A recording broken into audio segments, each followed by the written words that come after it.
วันนี้ราคาไม่แพงช่วงนี้มีจัดรายการอยู่ค่ะแฟลชเซลนะคะ ถ้าเพื่อนๆสนใจยังไงมีปักตะกร้าสินค้าด้านล่างไว้อยู่ที่ซ้ายมือเดี๋ยวพัดจะนำสินค้าดีๆมารีวิวให้ทีนึงค่ะนี่ค่ะหมุนให้ดูนะคะเขาสามารถหมุนได้ถึง360องศาเลยใช้งานก็สะดวกด้วยค่ะเพื่อนๆมีไว้สักตัวหนึ่งติดบ้านนะคะสายถ่ายรูปสายรีวิวสินค้านะคะเอาตัวนี้ไปเลยค่ะเพื่อนๆสะดวกจริงค่ะพับมาเหลือเท่านี้เองนะคะเพื่อนๆแล้วเราก็ใส่ซองของเขาเก็บเข้าไปในกล่องไม่รกบ้านด้วยค่ะพกพาไปไหนมาไหนก็สะดวกนะคะ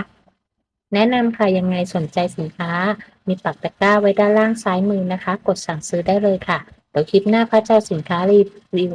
ดีๆมาแนะนำใหม่นะคะวันนี้เท่านี้นะคะเพื่อนๆสวัสดีค่ะบ๊ายบายฝากกดถูกใจคอมเมนต์บันทึกกดแชร์และกดรีโพสต์ให้พัดด้วยนะคะ